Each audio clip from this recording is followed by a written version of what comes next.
NKRI dan tinjauan hukum syariah. Bismillahirrahmanirrahim. Alhamdulillahi rabbil alamin.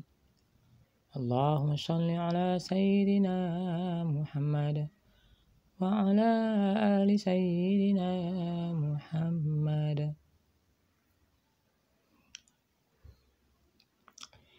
Di sini saya bermaksud menyoroti ungkapan yang disampaikan Habib Rizik Syihab, Syekh Habib Rizik Syihab, berkenaan Negara Kesatuan Republik Indonesia Bersyariah. Apa sebenarnya yang salah dengan ungkapan tersebut?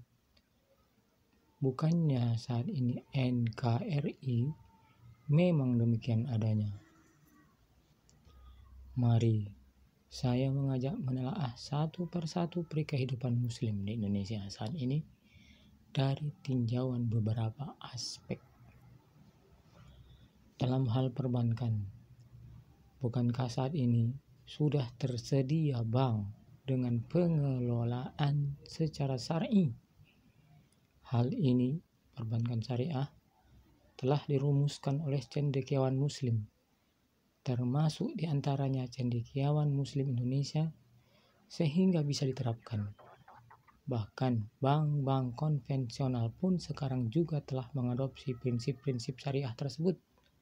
Sebut saja Bank Muamalat, BRI Syariah, BNI Syariah, Mandiri Syariah. Artinya, hak Muslim Indonesia untuk berkecimpung, menabung dan bertransaksi perbankan bebas riba sudah terpenuhi. Dalam hal ibadah, sholat, sudah sejak lama sudah tidak ada lagi halangan dan rintangan bagi Muslim untuk sholat berjamaah di masjid. Lihat pembangunan masjid yang merata. Azan telah sejak dahulu berkumandang tak putus-putus hingga sekarang. Umat Islam bebas berbondong-bondong sholat ke masjid. Puasa Ramadan telah kita ketahui bersama sejak dahulu. Dalam pelaksanaan puasa Ramadan, pemerintah selalu memfasilitasi dan terdepan untuk menentukan awal Ramadan. Negara selalu terlibat dalam hal penentuan awal dan akhirnya, serta penyemarakan kegiatan Ramadannya. Ibadah haji, pelaksanaan haji yang setahun sekali, pemerintah mengambil andil besar dalam pelaksanaannya. Mulai dari pengaturan jadwal individu, tata cara yang dibenarkan, fasilitas pelaksanaan hajinya, kenyamanan pelaksanaannya, negara aktif dalam penyelenggaraannya. Dalam hal konsumsi sandang pangan, regulasi negara benar-benar telah memperhatikan tentang permasalahan kehalalan. Bukankah negara Indonesia punya regulasi khusus tentang kehalalan sebagai acuan asupan bahan makanan atau makanan? Jadi, tidak hanya penentuan pelabelan, bahkan hingga pengujian bahan makanan di lab uji pop kehalalan. Dalam hal perayaan syiar Islam, bukankah selalu alam Maulidan, Isra Mi'raj, Idul Fitri, Idul Adha, bahkan selalu difasilitasi pelaksanaannya, serta dijadikan hari libur supaya bisa melaksanakan syiarnya secara baik. Dalam hal kemasyarakatan, pernahkah kita membaca salah satu kitab hukum positif yang berlaku di negara Indonesia? Sebut saja Kitab Undang Hukum Perdata, disingkat KUH Perdata. Coba kita sandingkan dengan fikih kemasyarakatan Islam. Tidakkah ia persis, bahkan Di NKRI yang menjadi dasar hukum kemasyarakatannya adalah fikih Islam. Hak bertetangga, hak tanaman, hak pengaliran air dan selanjutnya adalah berdasarkan fikih kemasyarakatan Islam. Pelaksanaan hukum cambuk. Mari kita perbanyak ucapan hamdalah bahwa saudara kita di Aceh hasil perjuangan puluhan tahun mereka, kini hukum cambuk bisa diterapkan di NKRI walau pelaksanaannya terbatas hanya di negeri Aceh saja. Ini sudah memadai, tapi memang bukannya hukum cambuk sifatnya adalah pribadi, yakni bagi mereka pelaku zina yang ingin membersihkan diri. Dalam ketentuannya, orang yang menuduh orang lain berzina diwajibkan mengajukan 4 saksi selain dirinya. Maka bila memenuhi, barulah hukum cambuk bisa dipaksakan pada pezinanya. Kalau prakteknya sulit untuk menemukan hal ini. Terlebih ada tambahan lagi dari baginda Nabi Shallallahu Alaihi Wasallam bahwa kelimanya, pengaju dan 4 saksi, harus melihat perzinahan yang dituduhkan dengan ibarat benang masuk lubang jarum. Artinya kalau bukan dari kesadaran pelaku sendiri, niat untuk taubat, sulit untuk membuktikan perzinahan secara persaksian, melainkan bisa dengan angkat sumpah. Untuk zaman sekarang, pelaku zina yang mendokumentasikan perbuatan zinanya berupa video dan memenuhi lubang jarum dan telah ditonton lebih dari 5 orang dapat dipaksakan dilakukan hukum hudud cambuk padanya, yang sekali lagi bisa dilakukan di Aceh. Seorang pelaku zina dan sepakat secara tinjauan hukum tidak ada taubat baginya melainkan dicambuk, bisa membersihkan dirinya di Aceh atas kemauan sendiri. NKRI juga sudah memfasilitasi pelaksanaan hukum tersebut.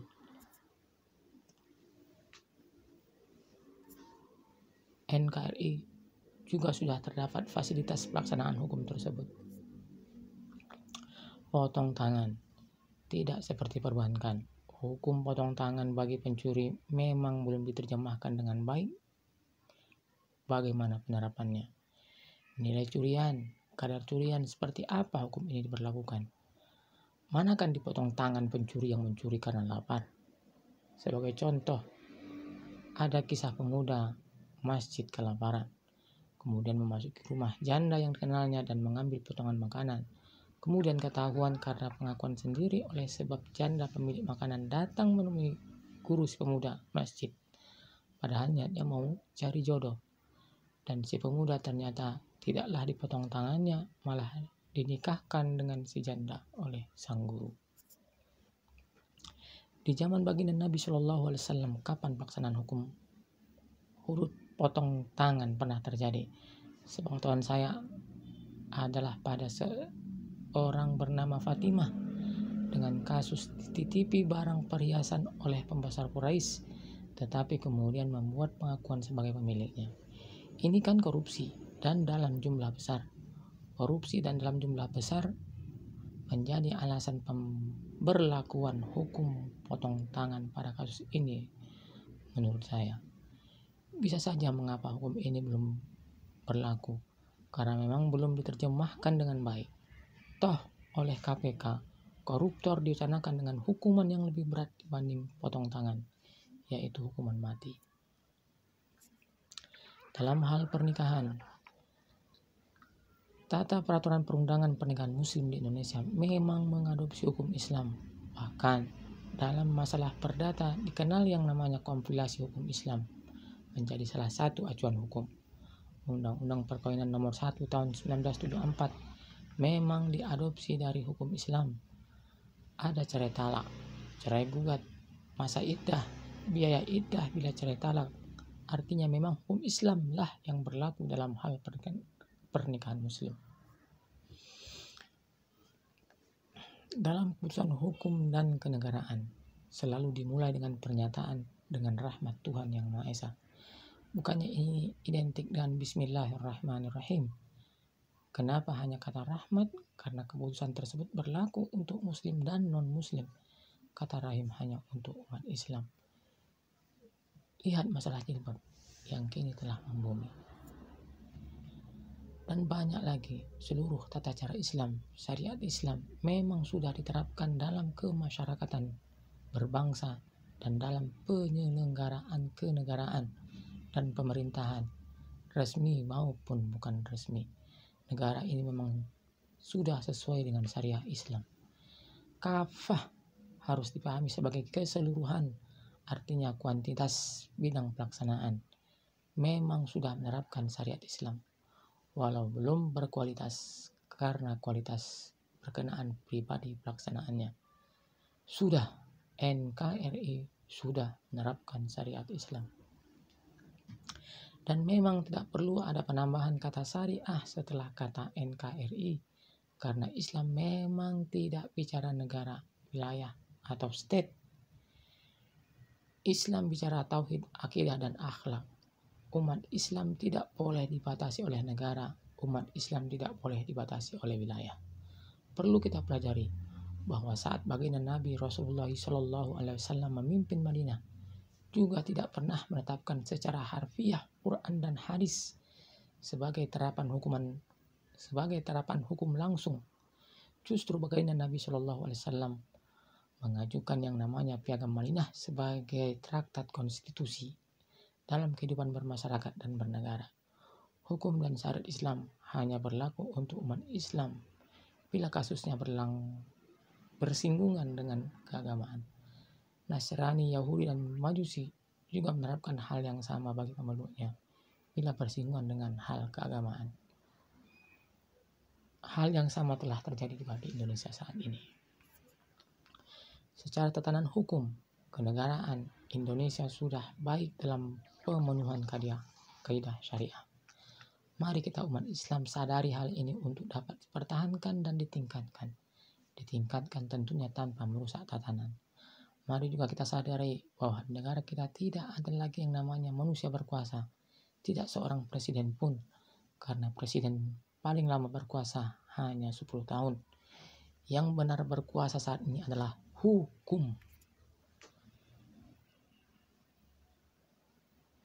Mari kita sadari hal ini, bahwa Indonesia kita ini sudah mengadopsi hukum Islam dan syariat Islam secara kafah, dan bahwa ini adalah rahmat dan rahim Allah Subhanahu wa Ta'ala sebagai kemenangan dan anugerah yang besar sejak kemerdekaan RI 17 Agustus 1945. Tugas utama kita saat ini adalah mempertahankan hal ini.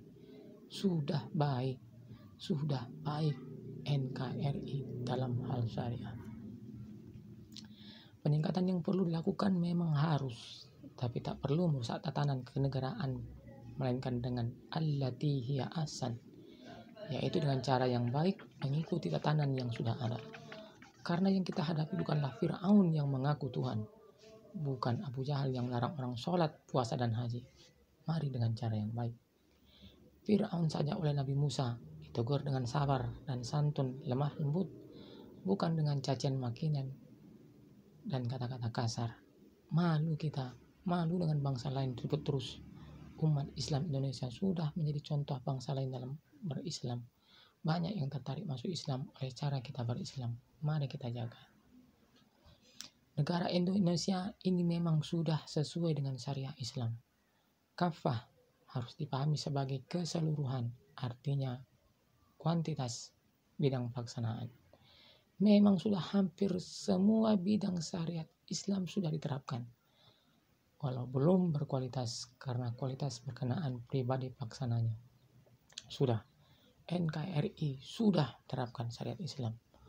Mari kita sadari hal ini. Jangan sampai kelalaian kita umat Islam dalam menyadari hal ini dimanfaatkan pihak-pihak tertentu untuk mengadu domba dengan maksud untuk mengeliminir pencapaian ini.